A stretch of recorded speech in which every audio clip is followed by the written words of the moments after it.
Je me disais que la chose la plus chanceuse pour la jeune fille démoniaque dans son enfance était de se faire casser les jambes par son maître et jeter dans un coin. Parce que, alors qu'il était mourant, il a été sauvé par toi, un voyageur temporel, ce qui a bouleversé son destin. Après avoir absorbé les souvenirs du corps d'origine, tu n'as pu t'empêcher de jurer tout haut. Maître, maître. Soudain, d'un coin obscur, un murmure faible s'éleva. Tu sursautas, te rappelant qu'il y avait encore un apprenti dans la pièce. En fait, le corps d'origine, ivre et déchaîné.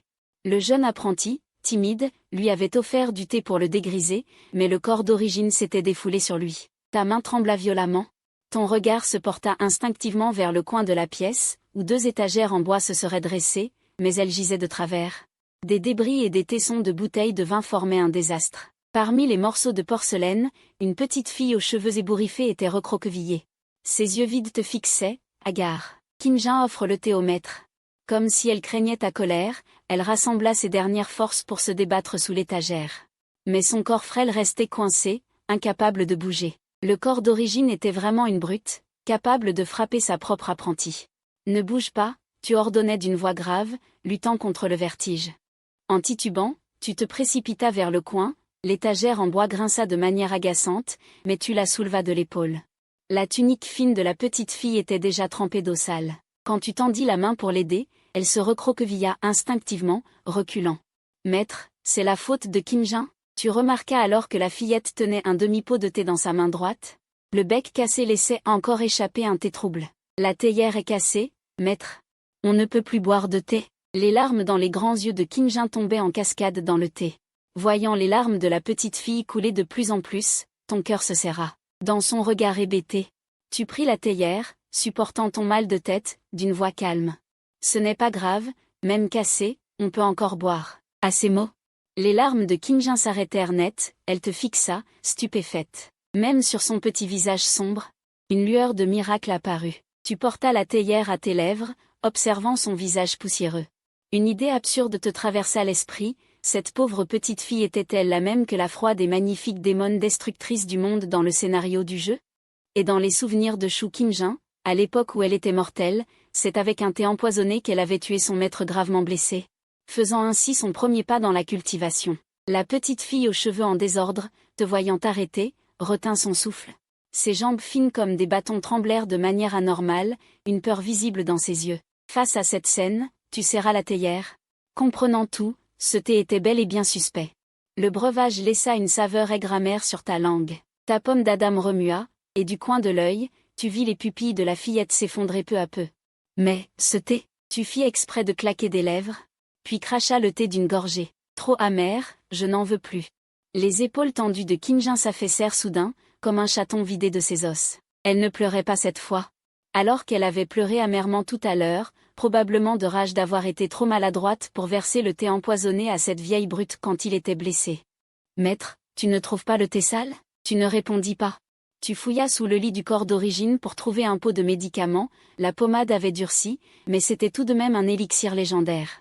Tu grattas longtemps avec ton ongle pour en détacher un morceau, que tu mélangeas dans ta paume avec de l'eau de pluie pour en faire une pâte. Dès que tu appliquas la pommade sur sa blessure, Kim Jin trembla comme une feuille, mais elle serra les dents sans un cri. Endure un peu. Tu déchiras ta propre tunique pour en faire des bandages, tes gestes maladroits comme si tu emballais un zongzi. La petite fille saisit soudain ton poignet, et demanda d'une voix basse, « Maître va me vendre pour acheter du vin ?» La question était dite si légèrement, comme si elle parlait de quelqu'un d'autre. Tu sursautas, car dans tes souvenirs, le corps d'origine avait effectivement eu cette idée. Récemment, une secte démoniaque rôdait dans la région de Yangtze, et le corps d'origine avait discrètement pris contact avec eux. Les démons avaient besoin de personne? Une bonne petite fille pouvait s'échanger contre 3 pierres spirituelles. Te vendre pour quoi faire? Tu forças un sourire plus laid que des pleurs? Garde-la pour veiller sur la maison. La fillette répondit d'une voix à peine audible, ses cils frémissants. On ne savait si elle te croyait ou non. Elle regarda la pommade dans ta paume, et tu poussas un léger soupir. Cette pommade, préparée à partir d'herbes spirituelles, favorisait la circulation sanguine, soignait les contusions et réparait les os. Dans le monde de la cultivation où la vie était précaire, l'importance des élixirs curatifs était évidente. Le corps d'origine y tenait comme à la prunelle de ses yeux. Et pourtant, tu l'utilisais sur cette petite, ce qui ne pouvait qu'éveiller ses soupçons. TSS, TSS, TSS. Ouvre. Ouvre vite. Soudain, la porte fut martelée, vacillant bruyamment.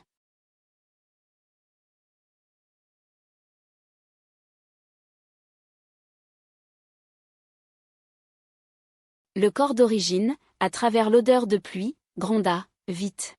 Je compte sur toi. Mon herbe Quingluo va foutre le camp. » Il trépignait d'impatience. Des éclaboussures de bout de ses sandales de paille giclant sur ton pantalon. Supportant ton mal de tête, tu fouillas dans tes affaires et en sortis une gourde lustrée, en ordonnant à Qinjin. « Sois sage, ne cours pas partout, ton maître revient tout de suite. » La petite fille, de son côté, poussa un soupir de soulagement discret. Elle pensait encore que c'était quelqu'un venu l'acheter. Peu de temps auparavant, le prédécesseur, ivre, avait laissé échapper sans le vouloir qu'il la vendrait à quelqu'un d'autre pour servir de toit. La petite fille, désespérée, avait alors pris le risque de tenter d'empoisonner son prédécesseur. Le vieil homme noir marcha d'un pas pressé et t'emmena dans la cour de sa maison. « Mère, ouvre vite, montre l'herbe Quingluo à Qiangjie. » Assise chez elle, la vieille dame Li, ayant entendu l'appel, s'essuya les mains sur son foulard et se dépêcha d'entrer dans la cour. Dès qu'elle te vit, elle fronça les sourcils. « Quel péché, Dagen, tu veux que ta mère vive plus longtemps? Ramener ce fléau à la maison. » Tu t'efforças d'esquisser un sourire, mais ne récolta qu'un regard mauvais de la vieille dame. Elle poussa brusquement l'herbe Quingluo vers le vieil homme noir, puis s'éloigna en maugréant. « Ma mère a toujours ce caractère. »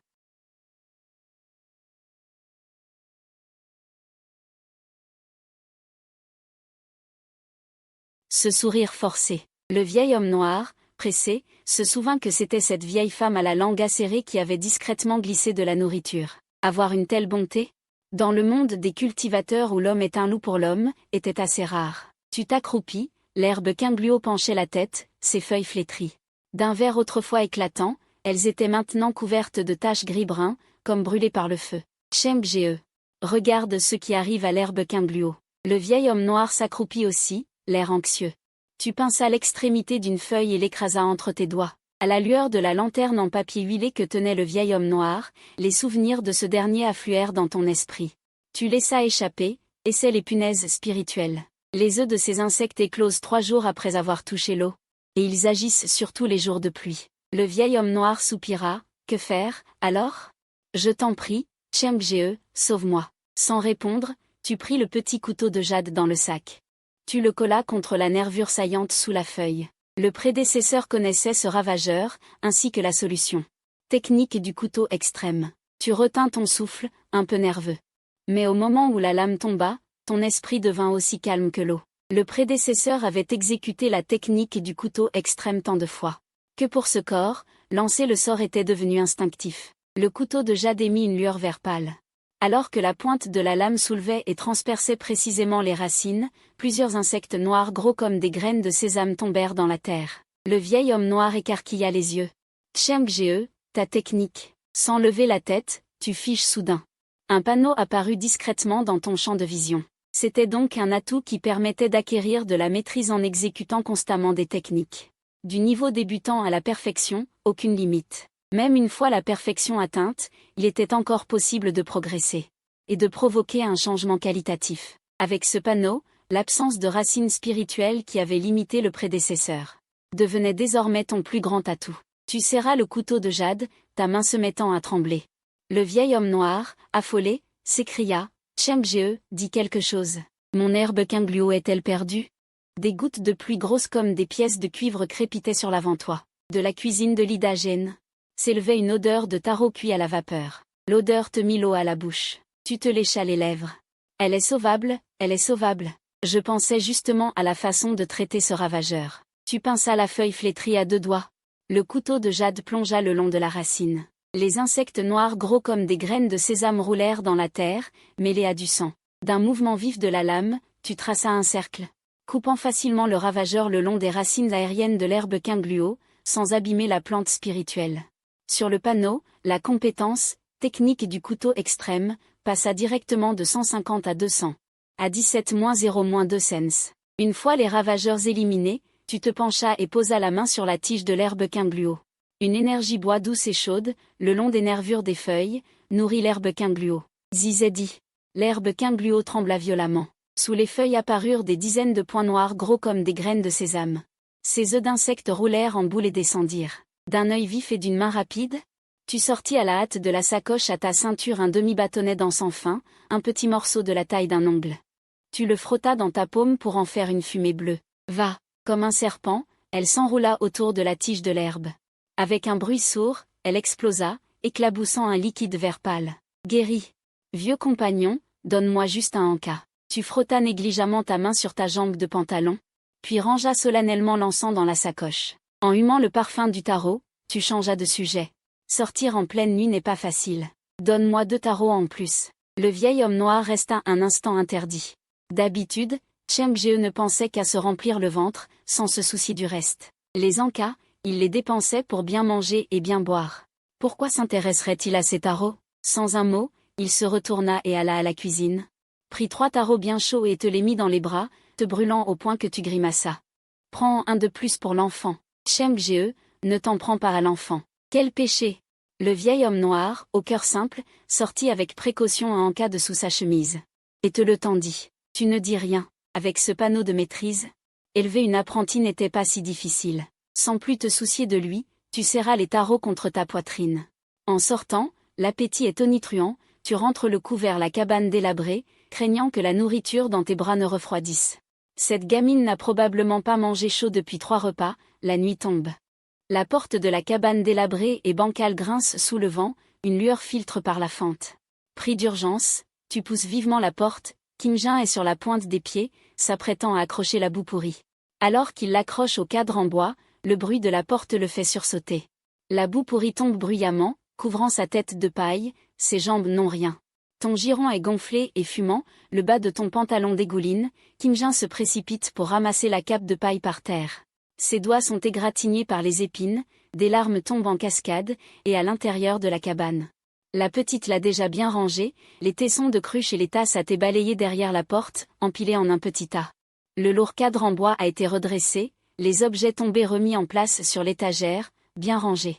Cette petite est trop raisonnable, cela te serre le cœur. Tu sors le tarot de ta poitrine, Kim Jin sent l'odeur et lève aussitôt son petit visage sale. Elle fixe le tarot en avalant sa salive, les bleus sur son cou bougent avec le mouvement, tu regardes le sang qui suinte à travers le bandage sur sa jambe. Tu sors le plus gros et le mets dans sa main, ta jambe n'est pas guérie, repose-toi tranquillement. Mange-le vite tant que c'est chaud, Kim Jin tient le tarot comme s'il tenait un charbon ardent, elle est mal à l'aise. Elle te jette un coup d'œil furtif, puis commence à manger avidement du bout des doigts, glou. Le ventre de Kim Jin est vide, elle ne se soucie plus de rien d'autre, son petit visage enfoui dans le tarot, elle grignote. Le maître veut vraiment la vendre contre des os de crâne, le chien est engraissé pour être abattu, le lapin est engraissé pour être vendu. La petite fille, le cœur lourd, mange en pleurant, même mourante, elle veut l'être le ventre plein. Elle mange le tarot frénétiquement, trop vite, et s'étouffe.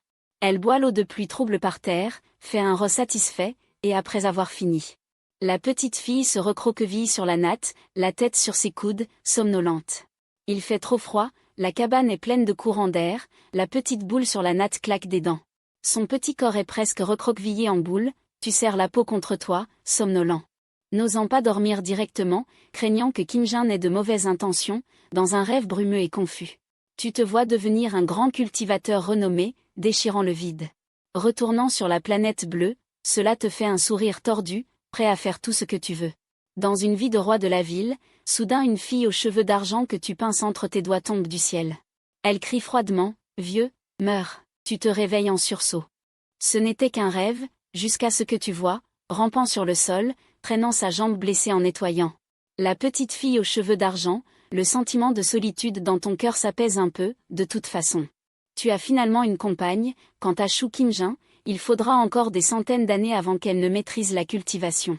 Pendant ce temps, tu as confiance en prendre soin de la petite et la faire renoncer à sa haine. Tu te souviens que dans le jeu, après avoir tué son maître, Shu Kim Jin a été surprise par le vieil homme noir. Bien que le vieil homme noir ait eu l'intention de la laisser partir, il n'a fait que la fouiller et emporter les affaires de son prédécesseur, mais la petite, paniquée, s'est enfuie de nuit. Cherchant sa sœur aînée, et pendant les 200 ans qui suivirent, les 2 sœurs disciples errèrent dans le monde de la cultivation.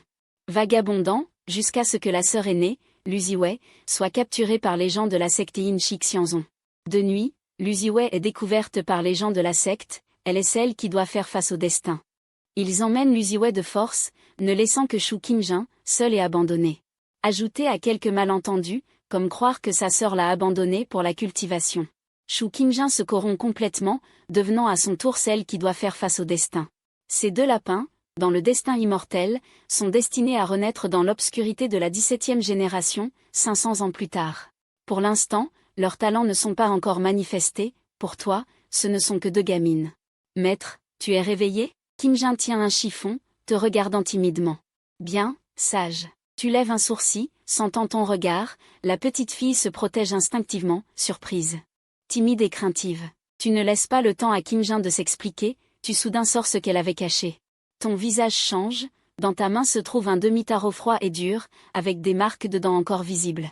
Qingjin tremble comme une feuille, tombe à genoux en disant « Maître, j'ai eu tort.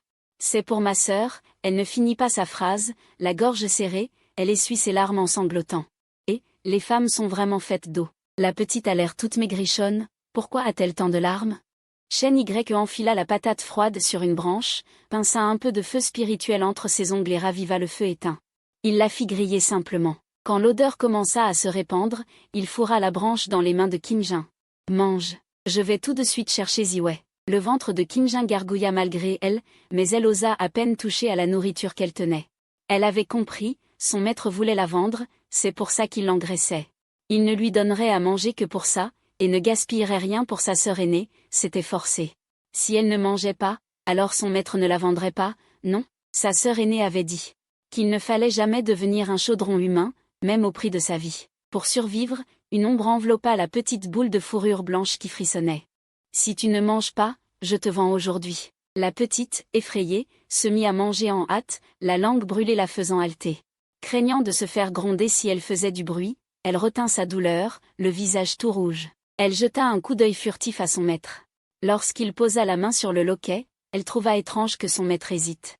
Pourquoi ne sortait-il pas? Shen Y ferma les yeux à moitié, prit son courage à deux mains et poussa la porte.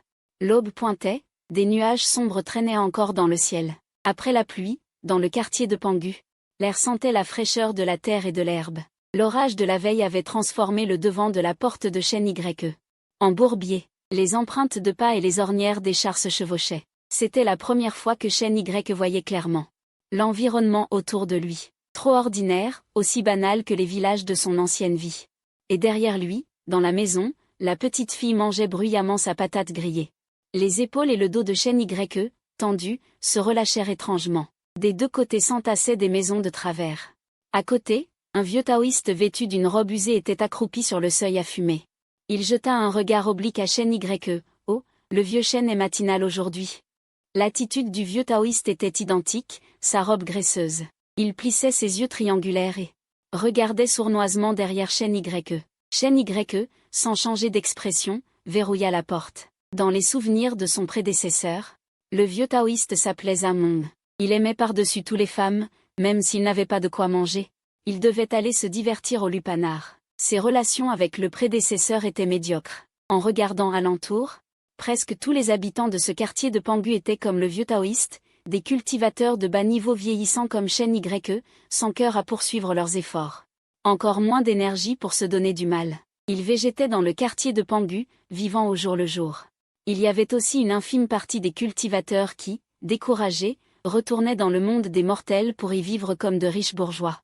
Mais le monde des mortels manquait d'énergie spirituelle, ce qui réduisait considérablement leur espérance de vie obtenue par la cultivation. S'ils restaient longtemps, leur cultivation régressait même continuellement, jusqu'à ce qu'ils deviennent des mortels ordinaires. Ces conséquences étaient inacceptables pour la grande majorité des cultivateurs de bas niveau. Vieux âme, si tu regardes encore, je te crève les yeux. Shen Y, le visage sombre, poussa du pouce le couteau à décharner à sa ceinture. Le bout de ses doigts était glacé, mais les souvenirs de son prédécesseur lui disaient qu'au fond de ce bourbier qu'était le quartier de Pangu, plus on montrait de faiblesse, plus on se faisait marcher dessus. C'était aussi le cas, plus on montrait de faiblesse, plus on empiétait sur vos droits. Ce point, c'était comme dans certains endroits arriérés de son ancienne vie. Ce qu'on appelait des cultivateurs immortels n'étaient après tout que des humains. Le vieux âme changea de visage, rit d'un air gêné et tira sur sa pipe. Derrière la fumée grisâtre, ses yeux troubles continuaient d'observer. Ta disciple. De toute façon tu vas la vendre, pourquoi ne pas me la vendre directement? Une pierre spirituelle, ça te va? Dégage. Une colère sans nom brûlait Shen Ye, qui avait presque envie de gifler le vieux âme. Kim Jin n'est qu'une gamine. La petite est maigrichonne, pitoyable à ce point, et le vieux âme a encore ce genre d'idée? Le vieux âme sembla un peu intimidé par Shen Ye, sa pipe trembla derrière son dos. Il haussa les épaules avec résignation. Et, vieux Shen, ne t'énerve pas. Je plaisantais, rien de plus. Prendre ça au sérieux, c'est de ta faute. Shen Ye ne voulut pas s'attarder avec ce vieux sans vergogne. Il se retourna et rentra directement dans la maison. La petite fille restait là, figée, tenant la patate à moitié mangée, ayant visiblement entendu la conversation dehors. Maître, ne me vendez pas. Kim Jin sera sage, obéissante. Elle levait son petit visage pitoyable, la bouche sale, pleine de miettes de patates. Je ne te vends pas, c'est dit. Shen Ye attrapa la nuque de la petite, la coinça sous son aisselle, l'air agacé. Ne pense pas à des bêtises, petite.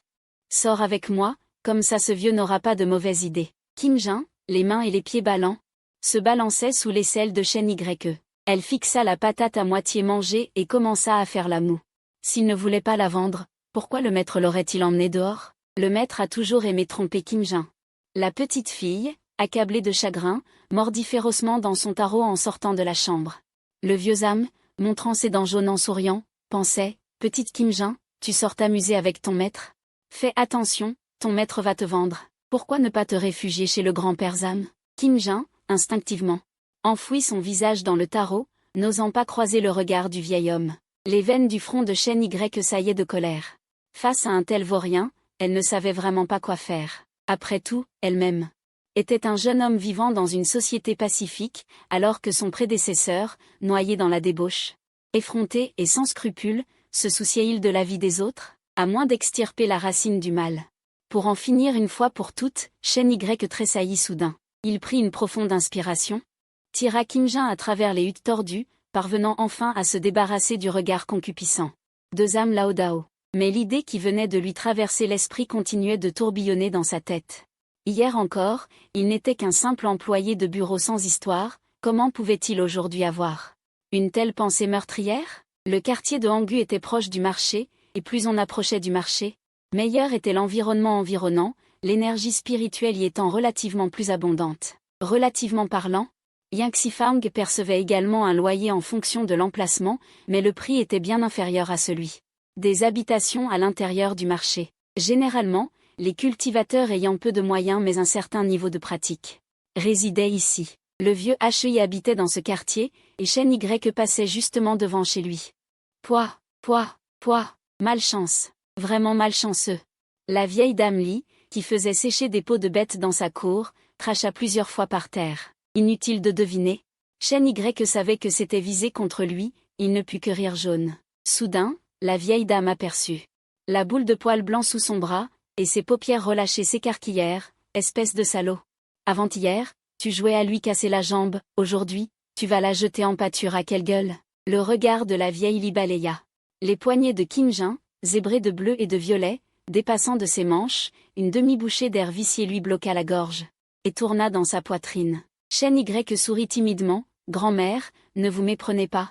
Grand-mère, ne vous méprenez pas, je viens chercher Jiwi pour la ramener à la maison. Kim Jin reste seul à la maison. Je ne suis pas tranquille. » En entendant les paroles de Shen Y, la vieille Li crut avoir mal entendu. Ce salaud se soucierait-il de Kim Jin? Mais malgré toute la peine qu'elle se faisait pour les deux filles, Kim Jin et Jiwi, elle n'était finalement qu'une étrangère, sans droit ni pouvoir pour interférer dans les décisions de Shen Y. Elle ne put que regarder, impuissante, Shen Y s'éloigner avec la boule de poils blancs sous le bras. Maudit bâtard, que la foudre te brise le cœur un jour ou l'autre. La vieille dame ne put s'empêcher de taper du pied. Quant aux paroles de Shen Y, elle préférait croire que le ciel allait s'effondrer, plutôt que de croire les mensonges de ce salaud. En passant devant chez Li Dajan, après encore une demi-brûlure d'encens, on quittait ce bidonville boueux pour arriver à Yangtze Fang. C'est seulement là que l'on pouvait parler de monde de la cultivation. Les remparts, hauts de plus de 30 mètres, étaient gravés de motifs de formation en or sombre, où des lueurs spirituelles erraient et scintillaient par endroits. À l'entrée du marché se dressaient 2 lions de pierre, tenant dans leur gueule des perles grosses comme des bols, dont l'éclat faisait miroiter la chaussée de dalles bleues d'une lueur froide. Même l'air paraissait plus doux, ce n'était pas une illusion pour Shen Ye. Le marché était construit sur une veine spirituelle. L'énergie spirituelle y était abondante, et la qualité de l'air naturellement bonne. Bien qu'il ne s'agisse que d'une simple veine de premier ordre, elle suffisait à attirer de nombreux cultivateurs. Dans les interstices des dalles bleues, il y avait même de l'eau de pluie de la veille. Les sandales de paille de Shen Y glissaient dessus. Il resserra la boule de poils argentés sous son bras et se faufila dans la foule entrant au marché. À l'entrée du marché, la vapeur du petit déjeuner s'élevait, le crépitement des beignets frits se mêlait au parfum sucré de la bouillie d'os spirituelle, donnant à Kim Jin l'eau à la bouche. « Ce cher corps légionnaire, souhaitez-vous entrer au marché ?» Le cultivateur en robe bleue de garde recula d'un demi-pas en se pinçant le nez. Cela n'avait rien d'étonnant, Shen Y était couvert de boue, et tenait sous son bras une petite fille sale, à l'image des réfugiés du monde mortel. Les souvenirs de son prédécesseur refirent surface à point nommé. À l'intérieur de Yangxifang, sous la juridiction de l'ombre zéro, il fallait payer 5 grains de sable zéro comme taxe urbaine. Le prix ne semblait pas élevé.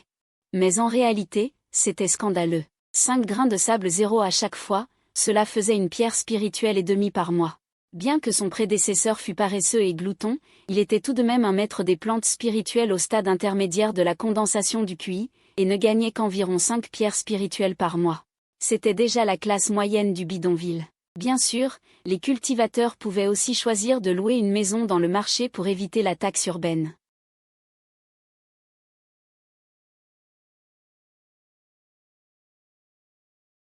Une dizaine de cultivateurs en robe bleue s'engagèrent sur la rue principale du marché, l'animation était à son comble. De chaque côté, les pavillons aux avantoirs relevés et aux dugongs étaient ornés d'enseignes en forme de fourneaux de pilules qui se balançaient dans le vent. L'odeur des médicaments se mêlait au bruit des armes qui s'entrechoquaient. De plus, des cultivateurs du corps portaient des cadavres de bêtes longues de plusieurs mètres en traversant la rue avec ostentation, ce qui rendait Shen Y étrangement mal à l'aise. Il baissa les yeux vers ses sandales de paille trouées, et ne put se défaire d'un sentiment de décalage. Mais une fois mêlé à la foule de la rue, Shen Y remarqua que beaucoup étaient moins bien lotis que lui, la plupart n'étaient qu'au stade du début de la culture du QI. Voyant cela, Shen Y redressa la tête et la poitrine, et prit la boule blanche dans ses bras. Il arpenta à grands pas le marché, s'attardant surtout dans la zone de libre-échange, où la plupart des cultivateurs solitaires échangeaient leurs biens.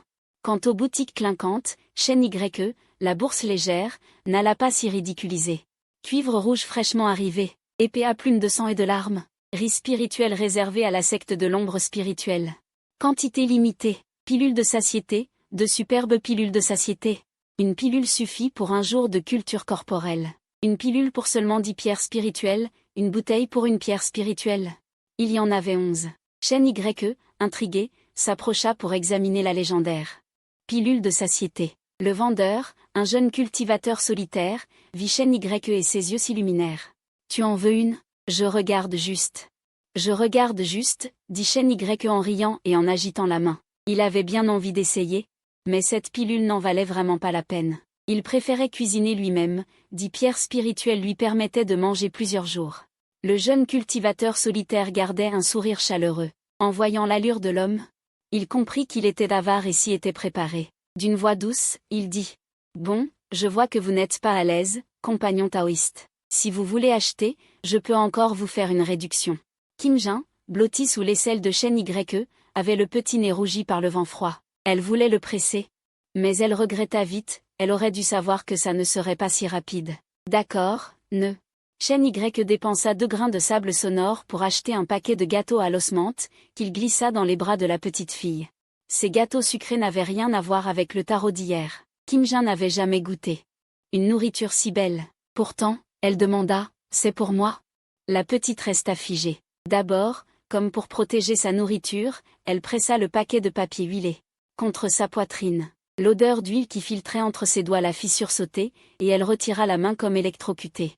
Elle frotta ses petites mains sales sur son habit, puis, du bout des doigts, pinça un demi-morceau de miette et le mit dans sa bouche. À l'instant où la douceur éclata sur sa langue, la petite fille, sans pouvoir se retenir, plissa les yeux, l'air comblé. Kim Jin était certaine que c'était la meilleure nourriture du monde. Ses oreilles rosirent soudainement. Timidement, elle jeta un coup d'œil vers son grand maître. Voyant qu'il ne faisait pas attention à elle, la petite fille poussa un soupir de soulagement. Elle serra fermement le paquet contre elle, la bave coulant abondamment, mais elle n'osait pas en reprendre. Shen Y réprima de force son sourire. En réalité, il avait tout observé. Du comportement de Kim Jin. Bien, cette personne de l'école Ling Sha. La solitude dans son cœur se dissipa une fois de plus. La petite fille, plutôt qu'un fardeau, était plutôt une consolation. Shen Y observait les étals, étudiant les prix du marché. Il pensait acheter quelques herbes spirituelles pour augmenter sa compétence, mais face à leur prix élevé, il dut s'arrêter, impuissant. Par exemple, l'herbe Qingluo du vieil homme HEI coûtait jusqu'à 14 pierres spirituelles. Il y avait aussi pas mal d'herbes spirituelles vendues à bas prix à cause de maladies ou de dommages. Mais leur prix tournait autour de 10 pierres spirituelles. Si Shen Y en achetait, ses maigres économies disparaîtraient complètement. Aussi hésitait-il. Alors qu'il était indécis, Shen Y remarqua soudain non loin une grande animation autour d'un stand d'herbes spirituelles. Une foule se pressait, et le vendeur discutait avec un autre cultivateur solitaire, le visage rouge, à voix haute. « Tiens-toi bien », dit-il doucement en coinçant la petite fille. Sous son bras aussi légèrement qu'une feuille morte, sans aucun effort. Il pressa le pas, et se faufila près de la foule pour regarder. Par terre était étalée une peau de bête tachée de sang, avec des fleurs d'argent couvertes de boue. Les fleurs d'argent boueuses, de belle taille, luisaient d'un gris terni, leurs racines marquées d'un noir sinistre. Les cultivateurs de l'ouest des nuages sont peut-être déraisonnables, mais ces fleurs d'argent, bien qu'infestées par le QI démoniaque, sont de véritables fleurs spirituelles de premier ordre. C'est l'ingrédient principal des pilules de retour du QI. Tu veux les avoir pour cette pierre spirituelle? Le vendeur, en tenue de combat, avait l'air pressé et mécontent. C'était un cultivateur au 6e niveau de culture du QI. En face de lui, un vieil homme. Aux cheveux et à la barbe tout blanc, la barbe lui tombant presque sur la poitrine, les pointes poilues encore humides de salive, sentait les herbes médicinales. Le vieillard à la barbe de chèvre caressa sa barbe en riant, « Ce que dit mon jeune ami n'est pas faux.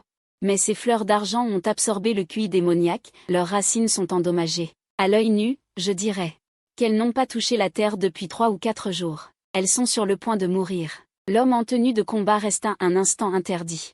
En effet, comme le disait le vieux Shan Yangsu, cette fleur yin lui venait des 3 grandes montagnes. Pour échapper aux bêtes démoniaques, il avait mis 4 jours à s'enfuir en titubant. Mais comment pouvait-il accepter cette fleur yin qui valait à l'origine 18 pierres spirituelles, il ne la vendrait que 7. C'était pourtant le fruit de ses souffrances et de son courage, cueilli au péril de sa vie. Il refusait de la vendre. L'homme à la tenue de miroir ouvrit de grands yeux. Le vieux Shan Yangsu poussa un long soupir. Une fois cette occasion passée, il n'y en aura pas d'autre. Dans 2 jours, ta fleur yin sera fanée. À ce moment-là, je n'en donnerai plus que 3 pierres. Alors dis-toi bien. Le vieux Shan Yangsu s'en alla sans un regard en arrière. L'homme à la tenue de miroir serra les poings, l'esprit retenu, mais finit par s'affaler, résigné. Des rires moqueurs fusèrent dans la foule.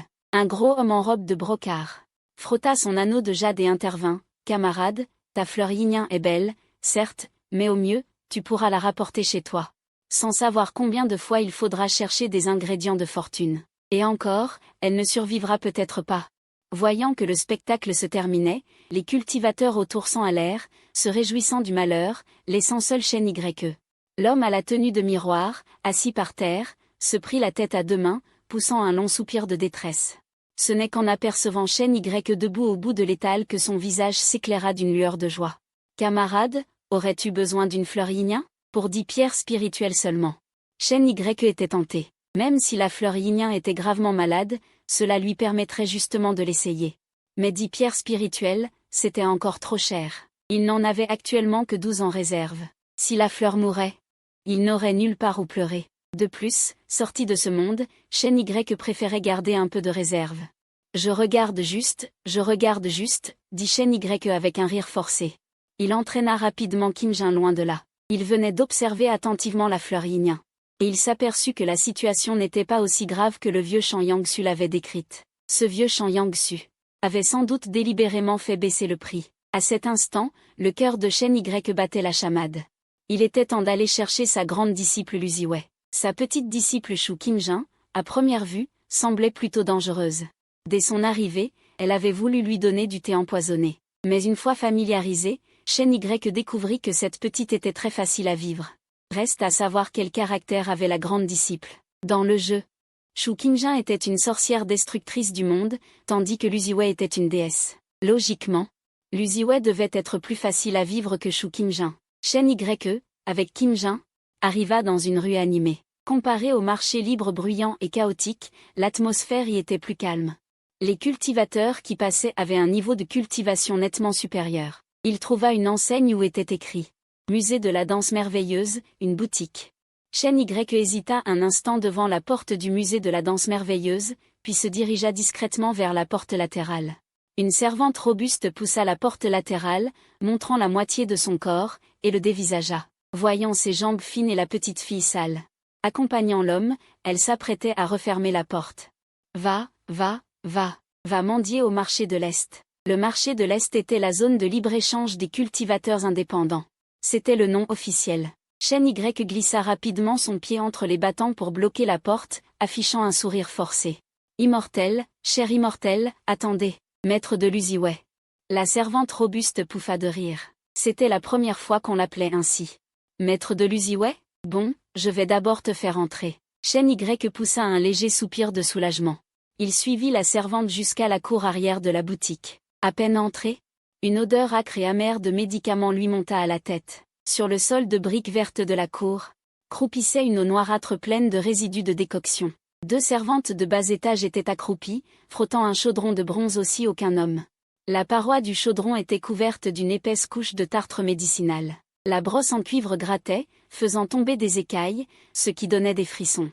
Un peu plus vite, la directrice veut encore distiller ce soir. La vieille femme se tenait les mains sur les hanches sous l'auvent. En apercevant Shen Ye, elle ricana. Oh, c'est le maître de la petite Lu? Shen Ye recula d'un pas, souriant nerveusement. Les postillons de la vieille femme faillirent lui atterrir sur le visage. Au coin du mur, des paniers remplis de pierres à feu s'empilaient. Une petite silhouette vêtue d'une tunique grise était accroupie à côté, triant, et sursauta au bruit. C'était sa grande disciple. Rien qu'à la silhouette, bien que la grande disciple eût un an de plus que la petite. Leur taille et leur carrure étaient presque identiques, toutes deux maigres et petites, les cheveux tombant en cascade. Retenue par une simple corde d'herbe. Vue de dos, elle ressemblait à une boule de poils noirs. La vieille femme traîna ses mots, puis leva sa canne à peser pour frapper la fillette. « Tu veux mourir ?» La vieille femme traîna sa voix, souleva la balance et frappa la fillette en criant « Tu veux mourir, hein? Maître, tu rentres à la maison et tu veux te reposer? Pourquoi es-tu encore en train de t'affairer, comme si Dame Wang te maltraitait ?» L'Uziwei chancela sous le cou et se retourna en silence. Shen Ye observa discrètement la grande fille. Elle était encore un peu plus grande que Kim Jin, ses cheveux noirs cachant ses yeux et ses sourcils. Le menton découvert laissait voir une entaille, tandis que son oreille était rouge et enflée de façon pitoyable. C'était Dame Wang qui l'avait tirée. « Maître » appela doucement Ziwei, d'une voix aussi calme qu'une eau dormante. Dame Wang avait le visage couvert de sueur grasse. En riant, elle plissait les yeux au point de les rendre invisibles. « Shen Ye, tu es le frère juré de notre directeur. Comment pourrais-je la maltraiter? Regarde, cette petite fille est si bien nourrie. » Voyant que la boule de poils noirs marchait lentement, elle fronça les sourcils d'impatience et voulut lui donner un coup de pied dans les fesses. Mais un long fouet enroula sa cheville. Shen Ye se glissa près de son côté, le sourire toujours aux lèvres. « Dame Wang, ma disciple est maladroite. Laissez-moi la ramener pour la corriger. Ziwei, viens près de ton maître. » Les yeux de la boule de poils noirs bougèrent derrière ses cheveux. Elle obéit et s'approcha de Shen Ye, baissant la tête pour regarder. La petite fille que Shen Ye tenait sous son bras, Kim Jin, montra un peu de regret dans ses yeux et tendit furtivement le paquet huilé qu'elle tenait contre sa poitrine à sa sœur aînée. Ziwei jeta un coup d'œil pensif au paquet et secoua imperceptiblement la tête. « Shen Ye, qu'est-ce qui te prend aujourd'hui? Tu te prends pour un homme capable? On t'appelle Shen Ye comme ça, et tu crois vraiment être notre maître? » Dame Wang cracha un glavio épais et allait éclater, mais Shen Ye fit un pas en avant et l'interrompit. « Dame Wang, que veux-tu dire par là? Veux-tu te battre à mort avec moi? » Elle éclata de rire, les yeux pleins de sarcasme. « Qui voudrait se battre à mort avec un vaurien comme toi? C'est une broutille. »« Shen Ye, qu'est-ce que ça signifie? » Shen Ye soupira. « Ainsi, Dame Wang sait que je suis un vaurien. Un fainéant qui ne fait que des bêtises. » Dame Wang renifla. Sans rien dire, Shen Ye examina les blessures sur le corps de Ziwei. En plus de celles causées par son prédécesseur, il y en avait beaucoup reçues au temple de la pilule merveilleuse. Elle ajouta, la preuve de Shen Ye. Comment ce vaurien peut-il soudain prendre les choses au sérieux? D'habitude, il n'a ni honte ni pudeur, pensa-t-elle. Il n'a vraiment aucun souci.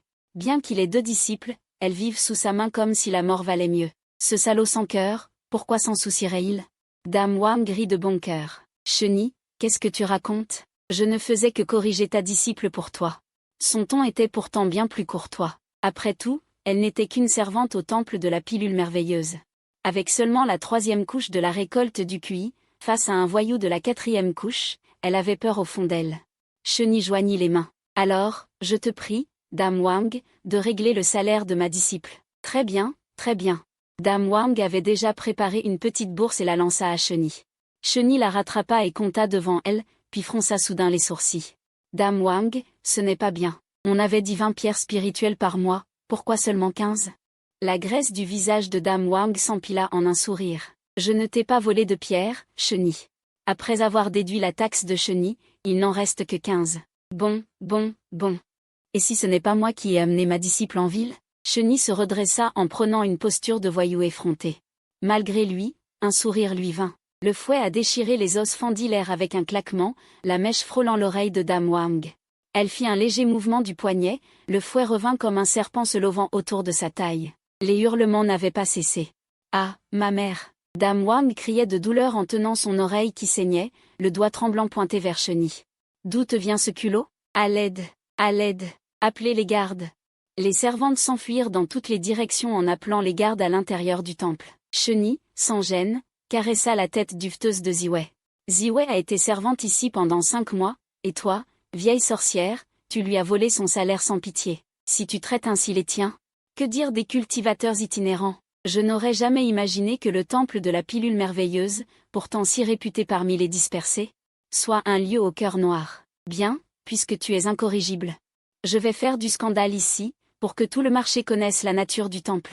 Dès que Chenille eut fini de parler, la graisse du visage de Dame Wang se mit à trembler. Elle était encore plus paniquée que lorsqu'elle avait été fouettée, et cria précipitamment pour retenir les gardes. Arrêtez, arrêtez, revenez, c'est un malentendu. Ce n'est qu'un malentendu, c'est cette servante qui fait peur. Retenir le salaire est une affaire privée. Il ne faut surtout pas que cela s'ébruite. Si cela nuit ne serait-ce qu'un peu à la réputation du temple, elle peut se préparer à mourir. Dame Wang essuya la sueur collante sur son front et força un sourire. Chenille, mon cher, tu es le frère juré du directeur. Comment pourrais-je te maltraiter? Il faudrait te donner 25 pierres spirituelles. Je les prends de ma poche, je t'en donne 30. Aurait dû rembourser 25 pierres spirituelles à Shen Ye, mais la vieille dame sort de sa propre poche et lui en donne 30. Au total, 50 pierres spirituelles.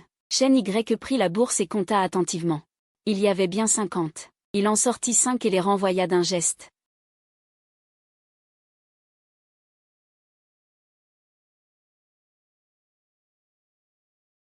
Ce type ne remettrait plus les pieds à la Miao Dan-ge, mais il demanda à la vieille Wang de le faire savoir. Effectivement. Shen Ye manquait d'argent, mais il savait qu'il valait mieux ne pas prendre un avantage indu, car trop d'yeux et d'oreilles l'entouraient. S'il avait gardé ses 5 pierres, il aurait donné prise aux critiques, ce qui aurait compromis tout ce qu'il venait de faire. La vieille Wang tirait la grande fille par l'oreille tuméfiée, serrant 5 pierres spirituelles dans l'autre main, le visage changeant sans cesse. Bon, elle n'avait plus aucun argument valable. Après le départ de Shen Ye, les servantes subalternes des environs osèrent s'approcher de la vieille Wang pour lui demander de ses nouvelles. Cette dernière, se tenant l'oreille qui saignait, dit d'une voix furieuse. J'ai bien compris maintenant, ce vaurien vient rançonner notre Miao Dan-ge. Elle se demanda comment il pouvait s'intéresser à la fille lue. Une servante murmura, c'est bien fait, pourquoi ne pas le signaler au maître? Vous ne savez pas ce qui vous attend. Je sais bien, cette fois-ci sans vergogne, ricana froidement la vieille Wang. Grinçant des dents, elle se fit appliquer une pommade sur l'oreille par la servante, tout en disant que la fille lue ne viendrait plus à la Miao Dan-ge. À l'origine, le maître avait aidé ce vaurien par bonté, mais elle ne pouvait pas refuser. Maintenant, il était vraiment devenu un vaurien. Un gars dur à cuire, sans peur de la mort. Tant pis, de toute façon, il n'avait déjà plus de dignité. Shen Ye rit amèrement en lui-même. Il soupesa les pierres spirituelles et décida de les rendre à Ziwei plus tard. Heureusement, sa rencontre matinale avec le vieux âme, ce détraqué, avait subtilement changé son état d'esprit. Sinon, il aurait peut-être dû avaler cet affront en silence. Et laisser son disciple subir une injustice. Qing Jin fit la moue, se disant que son maître savait bien qu'elle n'avait pas de dignité. Elle repensa à ce qui venait de se passer, sans l'intervention de son maître, sa sœur aurait pris un coup de pied. La petite fille murmura, « Merci, maître, d'avoir aidé ma sœur. En entendant ces remerciements hésitants de Kim Jin, Chen Y se sentit un peu gêné. Ah, c'est ce qu'un maître doit faire, dit-il en jetant un coup d'œil vers l'entrée élégante et imposante de la Miaodan Ge. Une colère héritée de son prédécesseur bouillonnait dans le cœur de Chen Y. En effet, son prédécesseur et Li Guangzong, le maître de la Miaodan Ge, avaient été des frères jurés, très proches. Dans leur jeunesse, ils avaient eu la chance de trouver ensemble le trésor du Bekao Danjin. Ils s'étaient promis d'étudier ensemble la voie de l'alchimie, mais ce salaud avait volé les manuscrits et disparu sans laisser de traces. En un clin d'œil, Li Guangzong était devenu le propriétaire de la Miaodan Ge, tandis que Chen Y n'était qu'un simple herboriste. Peut-être était-ce l'une des causes de la décadence de son prédécesseur. Chen Y était songeur. Il continua d'observer le chemin difficile. La grande fille restait toujours 3 pas derrière Chen Y. Ses mèches de cheveux cachaient ses yeux, rendant son expression indéchiffrable. Vêtue d'une robe de toile grise, elle était frêle. Ses longs cheveux noirs couvraient son visage. Les 2 disciples ont les cheveux très longs, pensa Chen Y en tendant la main pour enlever la cendre de four accrochée à ses cheveux. Mais la grande fille tressaillit violemment, la nuque tendue en un arc menaçant. Elle recula, effrayée, et dit « Sale, ça salirait la main du maître ». Les yeux baissés, elle fixait ses ongles fendillés. Sa voix était calme, empreinte d'une morne indifférence. Chen Y retira sa main en riant nerveusement. Cette fille, les cheveux lui couvrant les yeux, comment avait-elle vu son geste? Il pensa, la future déesse du taoïsme est encore plus froide que la grande démonesse Kim Jin. Et puis, Chen Y réalisa tardivement un problème. D'où Kim Jin avait-elle obtenu le poison? Elle restait chez elle toute la journée à faire le ménage et s'occuper du vieux, elle ne sortait presque jamais. Son prédécesseur avait vraiment abîmé son corps, il ne lui restait plus que 22 ans de vie. Pourtant, il était un cultivateur au 4e niveau de l'art de la respiration. Même gravement blessé, les poisons communs du monde mortel n'auraient pas pu le tuer. Mais si Ziwei avait obtenu le poison de la Miaodan Ge et l'avait donné à Kim Jin, alors tout s'expliquait-il? Cette boule de poils noirs n'était pas facile à gérer. Alors que Chen Y faisait cette réflexion, il entendit le ventre de la boule de poils noirs gargouiller avec insistance. Un sourire entendu lui vint aux lèvres. Kim Jin, dépêche-toi de faire goûter les gâteaux à la fleur d'osmante à ta sœur aînée. À l'avenir, ton maître t'en achètera d'autres. La boule de poils blancs voulait depuis longtemps faire goûter à sa sœur aînée ce qu'il y avait de meilleur au monde. Wang Bu tendit le paquet huilé à sa sœur aînée, affichant un large sourire. Sœur, c'est délicieux.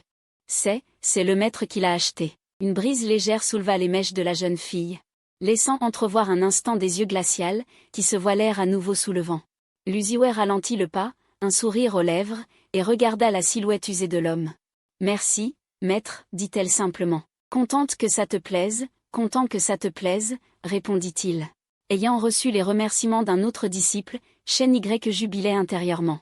Décidément, il était un maître hors pair. Ces 2 petites boules de poils étaient déjà sous son contrôle. Il croyait fermement qu'un jour, il réussirait à faire en sorte que les 2 petites boules de poils s'accrochent à ses jambes en l'appelant « maître » d'une voix douce. Rien que d'y penser. Le soleil se couchait à l'ouest, Chen Y avait flâné un bon moment dans la zone de libre-échange. Il avait acheté 4 livres de bœuf pour 12 limcha, plus Kim Jin. Cela faisait 20 limcha en tout, assez pour nourrir le maître et ses 2 disciples pendant 5 ou 6 jours. Et, le pavillon des élixirs merveilleux était vraiment sans scrupule. Il ne donnait que 20 limcha par mois. Chen Y se demandait même si la vieille Wang était encore en vie. Il dépensait de l'argent à chaque instant pour d'autres choses. Ce qui le réjouissait, c'est que les herbes spirituelles étaient efficaces. À ce moment-là, la jambe de Kim Jin était complètement guérie. La petite fille et sa sœur aînée portaient de gros paquets. Elle suivait Chen Y comme 2 petits chiots. Chen Y poussa un soupir de soulagement. Franchement, Kim Jin était vraiment une petite boule de poils noirs et blanches. Il continua à se promener ailleurs. Il acheta encore 4 ensembles de vêtements pour filles. Bon marché, certes, mais il en prenait beaucoup. Vêtements de dessus et de dessous, plus 2 paires de chaussures en tissu, le tout coûta 40 limcha. Chen Y pensa aussi à s'acheter un ensemble pour lui, mais il y réfléchit. Ses vieux habits n'étaient pas encore inutilisables. Il se contenta donc d'acheter une paire de chaussures en tissu, si confortable à porter. Le prix était assez élevé, 20 limcha. Kim Jin, regardez-moi ça. Maître, que pensez-vous de ces bottes? Chen Y, ravi, les fit claquer sur le sol. Il sautilla, puis le vendeur se mit à brailler. Achète et file vite, ne gêne pas les autres. Ce type, un grand expert, était plutôt costaud. Chen Y ouvrit de grands yeux, grand expert? J'ai acheté tant de vêtements. Et, tu cherches des ennuis? Le grand expert, au palier de la 3e couche de la culture du QI, ne montrait aucune faiblesse. Ziwei dit soudainement, d'une voix douce. Ce grand expert, en fait, est un cultivateur bestial au palier de la 7e couche. Il n'avait rien à faire. Alors il fabriquait des vêtements pour les vendre. Bon, je ne peux pas l'affronter. Shen Y rentra la tête. Il s'éclipsa honteusement, emmenant ses 2 disciples vers la prochaine destination. Ce grand expert, imperturbable, fixa d'un air méprisant le dos fuyant de Shen Y et laissa échapper un PFF, un cultivateur réfugié de l'intérieur, pauvre et crasseux, mais plutôt gentil avec les enfants. Il vient de dépenser 80 limcha. Gagner de l'argent est dur, le dépenser est facile.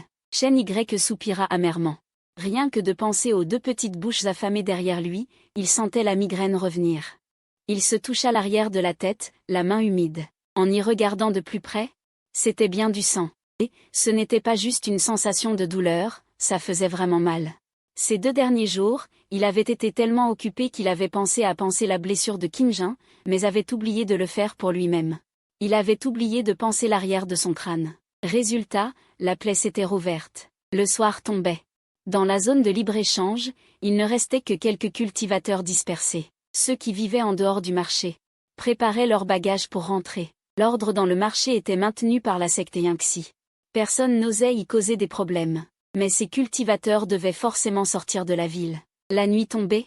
Même s'ils étaient tués, personne ne les verrait. Le cœur de Shen Y fit un bond. Il prit conscience, un peu tard, qu'être sorti la veille avec le vieux HI avait été une aventure risquée. Tant qu'il avait encore du temps, Shen Y regarda autour de lui, mais ne partit pas tout de suite. Il s'arrêta devant un étal. « Camarade, tu n'es pas encore parti ?» L'homme robuste leva la tête et jeta un coup d'œil. En voyant Shen Y, il soupira avec indifférence. « Si je ne trouve pas un acheteur rapidement, la fleur d'argent va mourir. » Shen Y s'accroupit. Il observa la fleur d'argent. Ce vieillard à la barbe de chèvre était vraiment d'une méchanceté noire. La fleur d'argent est l'ingrédient principal pour fabriquer les pilules de retour du QI. Sa vitalité est robuste, elle absorbe l'énergie spirituelle du ciel et de la terre. Même endommagée et hors du sol, elle peut encore vivre au moins 7 jours. Et non pas 2 jours comme le disait le vieillard. L'homme robuste, voyant Shen Y observer attentivement, ne put s'empêcher de dire, avec une lueur d'espoir. « Camarade, cette fleur d'argent, vous la trouvez à votre goût ? Ne vous fiez pas à son apparence mourante. Mais si on la soigne, il y aura preneur au marché. » Shen Y secoua la tête. « À condition de pouvoir la soigner. Cette fleur d'argent est gravement malade, elle n'en a plus pour longtemps. Si elle meurt, ne serait-ce pas un panier percé ? Comment ça, plus pour longtemps ? Camarade, n'écoutez pas les balivernes de ce vieillard. » S'énerva l'homme robuste. Shen Y, d'un ton détaché, sortit un couteau de jade de sa besace. « À vrai dire, je suis un maître des plantes spirituelles. » À ces mots, dans 2 jours, elle se flétrira, l'homme robuste s'affala, abattu, sur les briques de terre, essuyant sans cesse la sueur froide de son front avec sa manche. Comment cela se peut-il ? Je dois bientôt participer à la sélection des disciples de la secte Linjigne. Je pensais. Shen Y, l'air calme en apparence, avait la paume moite. Pas étonnant que le camarade soit si pressé. Il n'y a que 2 qui partagent ce sentiment. Alors, acheter pour 8 pierres spirituelles ? En serrant les dents. Shen Y a-t-il l'intention d'acheter ? Si on achète pour 8 pierres, il restera quelques pierres en main. Pour les besoins imprévus. De plus, le remède contre le mal et les poisons est efficace pour chasser l'énergie démoniaque externe. Il a des effets notables sur les maladies, comme les blessures graves, l'érosion par des armes démoniaques, etc. Tous les dommages causés par des facteurs externes peuvent être traités. Cet homme déguisé en rustre, ses yeux luisent d'un éclat doré. Le prix de rachat donné par l'herboristerie de la ville est de 7 pierres. Bon, prenez-le, compagnon taoïste. Quelle coïncidence! Shen Y sent soudain un mauvais pressentiment, mais il examine la fleur de clochette argentée sous tous les angles. Il ne voit aucun autre problème. De toute façon, il a toujours son panneau de compétences, au moins une garantie. Après avoir payé 8 pierres, Shen Y touche sa bourse. Ce matin, la bourse de Shen Y. Maintenant elle est soudainement plate, il ne reste que 4 pierres et 830 grains. Mais en regardant la fleur de clochette argentée mourante dans ses bras, son humeur s'améliore. Shen Y agite la main, « Mes disciples, allons-y. Rentrons à la maison manger du fondu de bœuf. » Gulp, Kim Jun, honteusement, essuie la bave de sa bouche. Bien qu'elle ne sache pas ce qu'est un fondu de bœuf, en entendant le mot « bœuf », elle a faim. Shen YE, portant la fleur, tourne au coin et tombe sur le vieux Chan Yangsu. Le vieux Chan Yangsu tient une cruche de vin, le visage radieux. « Gamin, tu as acheté cette fleur de clochette argentée ?» Shen YE ne peut pas évaluer la cultivation du vieillard, son cœur bat la chamade. Quelle malchance! À peine a-t-il pris la fleur que le vieux Chan Yangsu le bloque. Il serre la fleur contre lui. « Aîné, vous veniez acheter cette fleur ?» Voyant l'attitude méfiante de Shen YE, il éclate de rire. « Penses-tu que je vais te causer des ennuis pour cette fleur? Gamin, je te donne un conseil, ne prends pas les autres pour des imbéciles. Cette fleur est moribonde. Comment une personne ordinaire pourrait-elle la guérir? Dans tout l'ouest de Yangtze, seul moi ai la main magique. » Il jette un coup d'œil indifférent à la fleur, puis s'éloigne nonchalamment avec sa cruche. « Maître, et si on revendait la fleur à l'aîné? On ne perdrait qu'une pierre. » Le disciple taciturne murmure. Cette fille ne parle pas souvent, mais quand elle parle, c'est au moment crucial.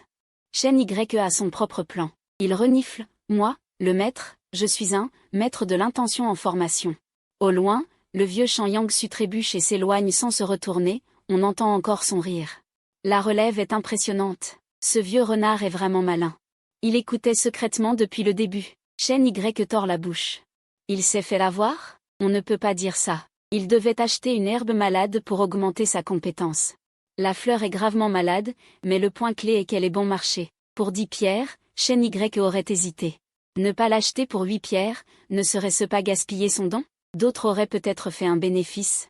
Mais Shen YE n'a certainement pas perdu. Il couvre la fleur d'un tissu noir et rentre chez lui avec ses 2 disciples, anxieux. Il se dépêche, craignant de rencontrer des cultivateurs pillards ou des démons en chemin. Heureusement, rien ne se passe. En suivant les chemins sinueux, avant le coucher du soleil, ils arrivent au quartier de Pang après plusieurs détours. Dans un moment de répit, ils jettent un coup d'œil au panneau, technique, longue vie, petit accompli. 2000 cents, en une journée, la technique a augmenté de 5 points. Encore 8 jours, et elle atteindra la maîtrise. Juste à ce moment, il voit la masure familière. Les nerfs tendus de Shen YE se relâchent soudain. Cette maison délabrée lui donne un sentiment de sécurité. Dans le crépuscule du quartier de Pang, des fumées de cuisine s'élèvent. Le vieux âne est affalé sur le seuil, la braise rouge sombre de sa pipe éclaire son visage ridé. Des cendres partout, comme s'il avait fumé toute la journée sans rien faire. Il tape délibérément sa pipe sur le seuil, ses yeux troubles fixant le mince mégot de cigarette. « Vieux chêne, qu'est-ce que tu as rapporté de bon? Ah, la sagesse est de retour. Grand-père Zam n'a pas vu la sagesse depuis un mois. Ce vieux pervers est bien plus difficile à gérer que Dame Wang. Dame Wang a au moins un travail respectable. Il y a un dicton, le principe de retrait des heureux. Quand les chemins se croisent, celui dont la vie a plus de valeur cède le passage. Dame Wang comprend cela. Elle, qui porte des chaussures, craint Shen YE qui va pieds nus. Mais le vieux âme est différent, il vit au jour le jour. Il est effronté, exactement comme l'ancien propriétaire. Il n'a aucune crainte. Si on ne lui règle pas son compte directement, il gardera rancune et laissera une menace. Shen YE protège ses disciples sans broncher, ignore le vieux âme et entre directement. Il claque la porte en bois, bloquant la vue du vieux âme. Une ombre de lourdeur apparaît sur le visage de Shen YE. Améliorer la compétence de formation et gagner des pierres spirituelles est certes important, mais comparé à gagner de l'argent. Dans ce monde de cultivation où tout peut basculer à tout moment, le plus important reste d'améliorer sa force, surtout si l'on maîtrise quelques techniques de combat. Il était au 4e palier de la culture du souffle, lié par le souffle au vieux taoïste Zam de Jinan, en fin de compte. Il n'était pas son prédécesseur, il y a peu encore un simple employé de bureau, il devait absolument affûter ses talents de combat. La masure n'était pas grande, à peine 20 mètres carrés, dont une pièce était un débarras exigu. D'habitude il dormait dans la chambre, couché sur le lit. 2 petites filles dormaient enlacées sur une natte de paille. Shen YE prit les ingrédients et se dirigea vers la cuisine, qui ressemblait au vieux fourneau de campagne de sa vie antérieure. Propre et bien rangé, avec pas mal de bois sec empilé, cela le surprit. Son prédécesseur n'utilisait jamais la cuisine, Shen YE s'attendait à ce qu'elle soit en désordre. Apparemment, c'était encore l'œuvre de la petite Kim diligente. Il versa le riz dans le récipient vide, rangea les ingrédients inutilisés dans le placard par catégorie. Heureusement que le temps était glacial, il n'avait pas à craindre que les aliments ne se gâtent. Shen YE resta figé près du seau d'eau. S'apprêtant à puiser de l'eau pour cuire le riz, son expression devint soudain sérieuse. Il regarda le visage reflété dans l'eau. La poitrine oppressée, pourquoi, ce chêne Y lui ressemblait tant. L'homme dans l'eau avait des traits nets et sévères, chaque os dessiné avec force, mais son teint était jaunâtre. Des cernes sous les yeux, une barbe hirsute, négligée. Il ressemblait à un mendiant d'âge moyen en haillons. S'appuyant sur le bord du seau, il essaya de sourire face à l'eau. Puis il pleura, le visage fatigué dans l'eau fit de même, riant et pleurant à la fois. Ses yeux le fixaient droit, suis-je chêne Y ou chêne Y, lui qui avait fusionné avec les souvenirs de son prédécesseur. Était-il encore lui-même? Chêne Y eut un rire amer, puisa une louche d'eau. L'homme dans l'eau disparut aussitôt dans les rides qui se formaient. Un parfum capiteux se répandit. Faisant saliver, les deux fillettes regardèrent ensemble. La cuisine bouillonnait d'activité, soudain Kim Jin murmura, « Hier, le maître a soigné Kim Jin. Aujourd'hui, il achète de délicieux gâteaux à l'osmentu pour Kim Jin », la voix de la petite boule blanche. Pleine de sanglots légers, elle serra ses bras, poussa un long soupir. Kim Jin n'attend jamais rien de bon d'un méchant. Plus il est anormal, plus il cache de mauvaises intentions. Sa voix encore jeune, comme chargée de glace. La petite boule blanche, pleine d'inquiétude, si chêne Y échoue à soigner l'herbe spirituelle, il s'en prendra à Kim Jin. Voilà pourquoi je l'ai prévenu aujourd'hui. Mais cet homme, comme toujours, est obstiné et présomptueux. Il a même cru la majeure partie, et continue d'acheter une herbe spirituelle quasiment morte. Il ne croit quand même pas qu'il est un maître des plantes spirituelles? Ridicule. La petite boule blanche serra les dents. Ses pupilles noires brûlaient d'une flamme. Kim Jin cligna de ses grands yeux semblables à des raisins noirs, balbutiant. Mais cette fois, c'est différent d'avant. Le maître est si doux. La petite boule blanche se couvrit le visage. Des larmes coulèrent sur la poussière. Elle étouffa ses pleurs, c'est un salaud. Kim Jin, tu ne comprends donc pas? Pourquoi continuer à lui faire confiance? Il veut juste voir nos espoirs irréalistes, et de temps en temps, nous jeter un peu de pitié pour nous faire croire qu'il y a de l'espoir. Pour tout détruire ensuite, et empirer les choses. Les yeux de Kim Jin s'assombrirent peu à peu. Mais, grande sœur, que pouvons-nous faire? Au moins quand il nous trompe, le maître ressemble à un maître. La petite boule blanche murmura, grande sœur, se bercer d'illusions est inutile. Mais au moins cela empêche d'avoir peur de l'avenir. Comme l'autruche avant d'être chassée. Elle enfouit sa tête dans le sol, cela atténue un peu la souffrance. Oui, un peu de souffrance en moins.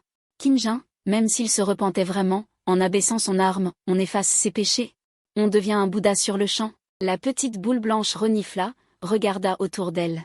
Elle sortit prudemment 5 pierres spirituelles de son sein, les glissa dans le petit poing de Kim Jin. Sa voix devint calme. Le maître ne me laisse plus faire des menus travaux au pavillon des élixirs, il veut sûrement me vendre. Ces 5 pierres, garde-les bien.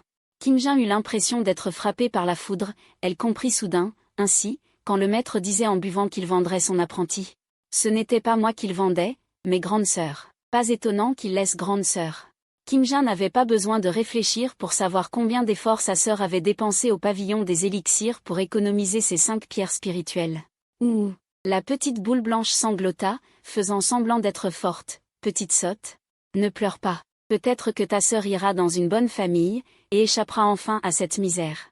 Mais comment pourrait-elle aller dans une bonne famille? Les 2 fillettes le savaient bien, ce serait soit une maison close, soit un réceptacle. Plus Kim Jin y pensait, plus elle était triste, sans se soucier que le maître soit encore à la maison. Les pleurs ne s'arrêtent pas, arrête de pleurer, arrête de pleurer. La petite boule noire réconfortait Kim Jin, mais soudain, elle craqua à son tour, une bulle de morve jaillissant de son nez. 2 ruisseaux de larmes coulèrent sur son visage amaigri. Quand Chenille sortit, le cœur plein de joie, elle vit les 2 boules, l'une noire et l'autre blanche. Enlacée en pleurant à chaudes larmes, elle baissa les yeux sur le plat fumant qu'elle tenait. Elle avait espéré une réaction de sa disciple, mais jamais elle n'aurait imaginé cela. Serait-ce ce vieux âme? Chenille, furieux, posa le plat d'un geste brusque et retroussa ses manches. Quoi? C'est ce vieux âme qui est venu vous embêter? Le maître va lui demander des comptes. Non, non, répondit Ziwei en reniflant, essuyant ses larmes d'une petite voix. C'est plutôt Kim Jin. C'est ce vieux âme qui est venu vous embêter? Le maître va lui demander des comptes. Non, non, répéta Ziwei en reniflant, essuyant ses larmes d'une voix basse. Mais Kim Jin, elle, se jeta directement sur lui pour embrasser sa grosse tête, levant son visage sale et pleurant. Si le maître doit vendre quelqu'un, vendez Kim Jin, ne vendez pas grande sœur. Grande sœur peut encore, au pavillon Miaodan, gagner des grains d'esprit pour le maître. Kim Jin n'est qu'une enfant stupide qui ne sait rien faire. Chenille, complètement perplexe. s'accroupit pour essuyer les larmes de la petite fille. Quoi? La grande fille pâlit. S'agenouilla devant elle et frappa le sol de son front à plusieurs reprises. Maître, Kim Jin est trop petite. Elle ne se vendra pas. Cheni sentit sa tête près d'exploser. Elle avait répété à Kim Jin plusieurs fois qu'elle ne la vendrait pas. Pourquoi ne la croyait-il pas? Cheni releva Ziwei. La grande fille avait le front tout bleui à force de cogner. Elle soupira en la voyant. Ne reparle plus de ça, ni pour Kim Jin ni pour Ziwei. Je ne vous vendrai pas. Tiens, prends ça, c'est ton salaire de ce mois au pavillon Miaodan. Elle sortit une bourse de sa manche et la posa dans les petites mains de Ziwei. La petite boule noire battit de ses longs cils. Ses larmes s'arrêtèrent, elle regarda fixement la bourse d'argent dans ses mains. Très lourde. Bien plus lourde que les 5 grains d'esprit qu'elle avait économisés. C'était son salaire des 5 derniers mois. Cumulé, cela faisait bien une pierre d'esprit. Et une fillette aussi maigre qu'elle ne se vendait qu'une pierre d'esprit. Ziwei, nerveuse, se lécha les lèvres desséchées. Avant qu'elle pût dire quoi que ce soit, elle vit le maître tendre la main. Et reprendre la bourse. Ouf, à cette vue. Ziwei laissa échapper un long soupir de soulagement. Mais l'instant d'après, la grande main du maître saisit de nouveau la sienne. Et lui glissa dans la paume une pierre d'esprit ronde et brillante. Bon, tant pis. Je te la donne à l'avance. Cheni aussi avait vu l'expression figée de Ziwei. Et avait réalisé tardivement, ce qu'il redoutait, c'était qu'elle les vende pour des pierres d'esprit. Et vu la réputation de son prédécesseur, peu importe combien elle expliquait, les 2 fillettes ne la croiraient pas. Dans ce cas, Cheni décida de simplement rendre à Ziwei son salaire. Cela dissiperait facilement leurs inquiétudes. Mais ce faisant, les pierres d'esprit déjà peu nombreuses diminuèrent encore. Cheni compta rapidement. Il ne restait plus que 2 pierres d'esprit et 83 grains d'esprit. Mais une fois la fleur d'argent clochette préparée et vendue au marché, elle pourrait gagner 18 pierres d'esprit. Gagner de l'argent, toujours gagner de l'argent. Cheni s'encourageait. Ce qui lui manquait maintenant, c'était le capital de départ. Voyant l'homme tout excité, les 2 disciples échangèrent des regards, les yeux pleins d'émotions complexes. Ziwei fixa sa petite main. La pierre d'esprit luisait faiblement. Une pierre d'esprit toute petite. Mais qui pouvait acheter une fillette de sa taille? Cheni, je commence à ne plus te comprendre. Ou alors, cette pierre d'esprit n'est qu'un moyen de m'apaiser. La petite boule noire, depuis toujours. N'hésitez pas à prêter les pires intentions à Cheni. Elle serra juste la pierre d'esprit, voulant la graver au plus profond de sa chair. La douleur aiguë fit briller dans les yeux de Ziwei. Une lueur de lucidité. Il n'y avait pas de table dans la pièce. Cheni installa donc directement par terre les quelques plats faits maison qu'elle avait préparés, et invita ses 2 disciples à venir manger. Qu'est-ce que vous attendez? Venez vite manger. Elle servit un grand bol de riz bien rempli. Le riz du monde des cultivateurs était vraiment différent. Ce n'était pas du riz spirituel, mais chaque grain était plein et cristallin, dégageant un parfum appétissant. Accompagné de bœuf sauté qui se mariait bien avec le riz, c'était un délice. Et en plus, elle avait été orpheline depuis son enfance et cuisinait souvent elle-même, acquérant une bonne maîtrise culinaire. Dans le panneau de compétences, une nouvelle capacité était apparue, cuisine accomplie. 15/2 cents. C'était inattendu pour Cheni. Elle ne s'y attendait pas. Les compétences de sa vie antérieure pouvaient même être enregistrées sur le panneau. Kim Jin toucha son petit ventre et n'arrêtait pas d'avaler sa salive. Ventre sans dignité, aujourd'hui tu as mangé des choses si mauvaises, pourquoi as-tu encore faim? Attirée par l'arôme, la petite fille se traîna lentement près du plat, leva prudemment la tête et jeta un coup d'œil à Shen Ye. Shen Ye lui adressa un sourire encourageant. Kim Jin prit une cuillerée de riz et regarda de nouveau Shen Ye. Shen Ye sourit à nouveau. Kim Jin ajouta une bouchée de légumes et regarda encore une fois Shen Ye. Le visage de Shen Ye était déjà figé par le sourire, mais dès qu'il arrêtait de sourire, la petite fille n'osait plus bouger. Heureusement, après avoir goûté un morceau de plat, la petite fille eut les yeux qui s'illuminèrent. Elle mangea sans s'arrêter, ne le regardant même plus. Shen Ye ne put s'empêcher d'afficher un sourire. Ce sourire, cette fois, venait du cœur, mais il y avait encore la grande fille à gérer. Il ne pouvait pas la laisser continuer à sourire bêtement.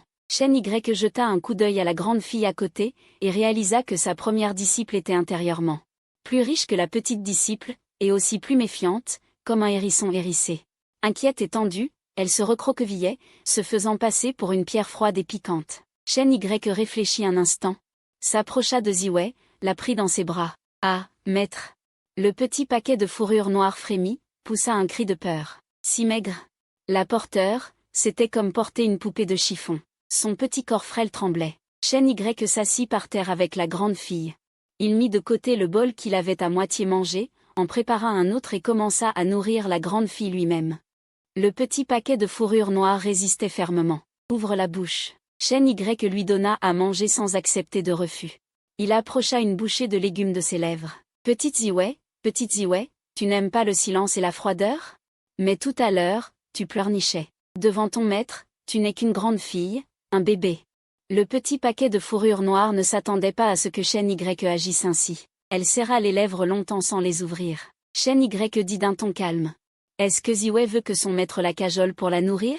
Glou glou. Le petit paquet de fourrure noire serra puis relâcha ses petites mains, les relâcha puis les serra. Ce n'est qu'à ce moment-là qu'elle ouvrit la bouche, hésitante. Sage, tu es en pleine croissance en ce moment?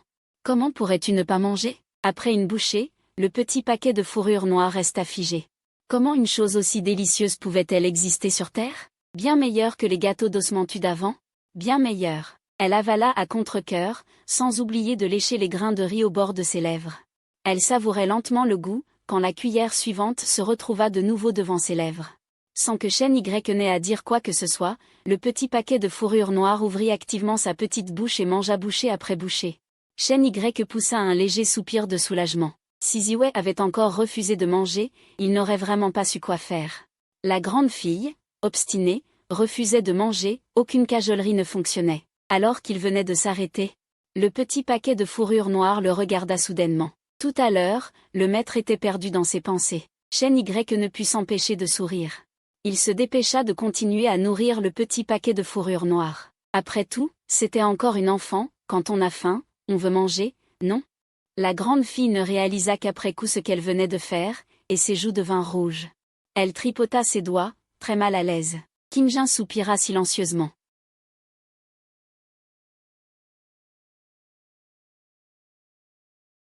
Comment pouvait-elle se réjouir du malheur des autres? L'impression de s'occuper d'enfants semblait plutôt agréable. Chen Y s'étira, se rappelant les ventres plats de ses deux disciples, et ressentit une fierté indescriptible. Il leur recommanda de ne pas traîner et leur laissa l'unique lit. Les jours suivants, elle devrait cuisiner elle-même. Il comptait entrer en retraite. Quant à savoir si les disciples allaient s'enfuir, Chen Y n'y prêtait pas attention. D'abord, le monde de la cultivation était dangereux, lui, un homme de la couche 4 de la pratique du QI, n'osait même pas se promener dehors. Dans le jeu, la disciple n'avait eu d'autre choix que d'empoisonner Chen Y. Par la suite, sa vie avait été pleine d'épreuves et de souffrances. Deuxièmement, si elle fuyait vraiment, Chen Y s'en fichait. Il vivrait seul, dans la solitude, le reste de sa vie. Chen Y, portant la fleur de campanule argentée, se rendit seul dans le débarras. Le débarras était extrêmement étroit. Sans même une fenêtre, seulement une table et une chaise. Sous la table s'empilait un tas de bric-à-brac. En regardant de plus près, il découvrit même une épée en fer rouillé, avec une petite médaille d'or accrochée à la poignée. Sur la médaille était gravé « Paix et joie ». Cette médaille d'or, sa mère lui avait offerte dans son enfance. En touchant la médaille, toutes sortes d'émotions, amères ou douces, ou de nostalgie, affluèrent dans son cœur. Bien que ce fût un objet de mortel, dans le cœur de son ancien moi, elle avait toujours occupé une place importante. Ce n'est que lorsque son ancien moi était complètement abattu qu'il avait retiré cette médaille qu'il portait toujours autour du cou. Et l'avait rangée dans le débarras. Peut-être savais-tu aussi que tu n'étais plus celui que tu étais. Chen Y poussa un soupir de regret, nettoya la médaille avec sa manche et la remit autour de son cou. Dans un éclair, la main chaude d'une femme effleure son cou, chassant l'anxiété et la peur de son cœur. Elle soulève à nouveau l'épée de fer rouillé, lourde, bien plus de 20 livres. Dans ses souvenirs, c'est un vestige que son prédécesseur avait acheté jeune pour une once d'argent, le produit d'un échec de raffinage d'artefacts. Le produit d'un échec d'artefacts. À l'époque, elle avait quitté ses parents, parcourant le monde l'épée à la main. Par hasard, elle avait pénétré dans le monde de la cultivation immortelle, pleine d'enthousiasme, brandissant son épée dans les sables. Elle avait acquis cette épée de fer, et la fierté démesurée de la tenir en main était encore vive dans sa mémoire. Depuis que son prédécesseur avait obtenu le fouet à os, il avait abandonné l'épée de fer, ainsi que l'ardeur de sa jeunesse. Tout cela, comme l'épée de fer, était resté enfoui dans le temps. C'est vrai. Un cultivateur immortel se doit d'utiliser une épée. Un fouet, c'est trop étrange. Chenille ramasse l'épée de fer. Il brandit l'épée de fer en faisant des mouvements désordonnés, et bientôt il est essoufflé. En la soulevant, il pensait pouvoir s'en servir. Mais son corps est trop faible maintenant, après quelques mouvements, ses forces sont épuisées. Tant pis. Le fouet à os est un véritable artefact de premier rang inférieur. Cheni remet l'épée de fer.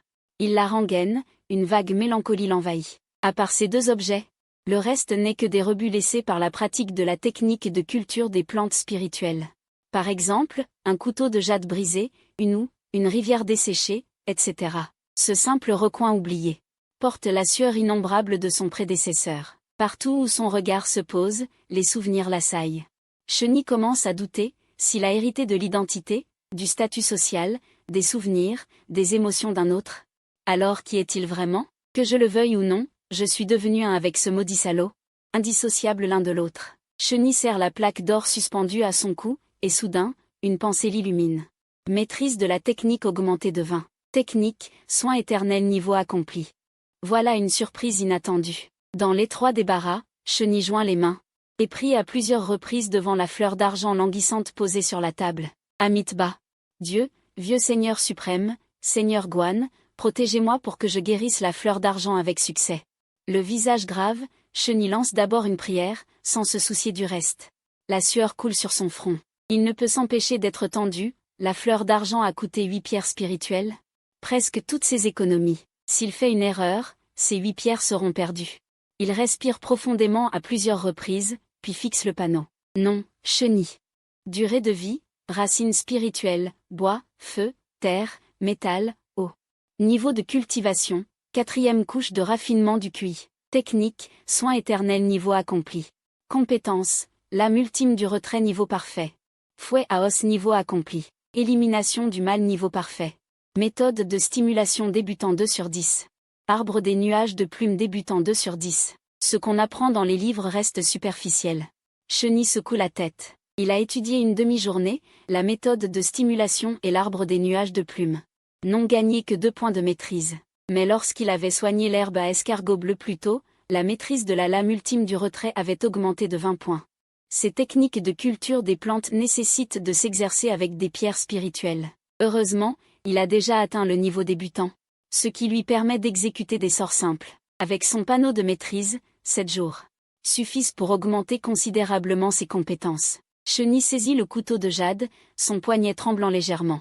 La lame plane au-dessus de la vigne nocturne, à 3 pouces, hésitant à descendre. Il retient son souffle. Son esprit concentré comme jamais, focalisé sur la pointe du couteau. Un mince fil d'énergie spirituelle verte s'enroule autour de la lame, se déplaçant prudemment le long de la tige noircie de la fleur d'argent. Alors que le couteau de jade s'apprête à couper le tissu malade, il condense un brouillard imprégné d'énergie du bois pour laver la plaie. Mais les veines vertes enveloppent la fleur d'argent, et d'un coup, le bouton floral auparavant fané ouvre soudain une bouche affamée aux dents acérées, se ruant vers le poignet de Cheni. Cheni, effrayé, rentre le coup. Le cœur battant, il saisit le couteau de jade, d'un trait précis de la lame ultime du retrait au niveau parfait, tranche la vigne nocturne où l'énergie démoniaque est la plus dense. Le bouton floral ouvre et ferme faiblement sa bouche affamée, puis retombe. Cheni essuie la sueur qui lui brouille la vue. Encore secoué. Pas étonnant qu'on appelle ça un outil démoniaque. Même une seule fois. Une fleur peut mordre. Si elle avait attrapé son poignet, les conséquences auraient été inimaginables. Il n'a pas le temps de se reposer, il continue à appliquer la méthode de stimulation, essayant de régénérer la vigne nocturne coupée. La méthode de stimulation, à peine débutante, a un effet faible et progresse lentement. Heureusement, la compétence de cuisine augmentait régulièrement, apportant un peu de réconfort à Cheni. Une demi-journée plus tard, Cheni dépensa toute son énergie spirituelle pour à peine réparer cette liane nocturne, qui se condensa en une touffe de plumes cyan. Avec précaution, il nourrit la clochette d'argent, qui, auparavant fanée, retrouva un peu de vigueur. L'artefact démoniaque visiblement affaibli, Cheni soupira longuement et s'affala sur sa chaise. Trempé de sueur froide, il se dit qu'il y avait de l'espoir, grâce à sa maîtrise précoce de la technique de l'extrême lame. Pour faire face à l'artefact démoniaque le plus coriace, il lui restait encore un peu de force.